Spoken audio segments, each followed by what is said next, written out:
আমি ওই ব্যক্তিকে জান্নাতের আঙ্গিনায় একটা ঘরের গ্যারান্টি দেই যে ব্যক্তি তর্ক করার সময় নিজে হক এটা জেনেও সে তর্ক থামিয়ে দেয়।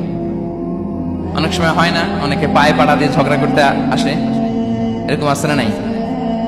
আপনি চুপচাপ দেখবেন একটা বাজে কমেন্টস করতেছে, আবার কমেন্টের নিচে কমেন্ট, আবার গালি, হ্যাঁ আছে না এরকম? বিষ্ণু বলেন নিজে হক এটা জানার পরেও আর যাতে তর্ক না বাড়ে, যে তর্ক থামিয়ে দেয় জান্নাতের আঙ্গিনায় তাকে আমি একটা ঘরের গ্যারান্টি দেই। ওয়াবিবাইতিন ফি ওয়াসাতিল জান্নাতি লিমান তারাকাল কাযিবা ওয়া ইন কানা মাযিহান। আর ওই ব্যক্তিকে আমি জান্নাতের মাঝখানে একটা ঘরের গ্যারান্টি দেই যে ব্যক্তি কৌতুক করার সময়ও মিথ্যা পরিহার করে। করতেছে কৌতুক, ফান করতেছে, হি ইজ কিডিং, পান করে, কৌতুক করে, কিন্তু কৌতুকের সময় সে মিথ্যা বলে না। এই স্বভাব যাদের, তাদেরকে আমি জান্নাতের মাঝ বরাবর একটা ঘরের গ্যারান্টি দেই। এরপর বিষ্ণু কি বলে দেখেন, তিনি বলেন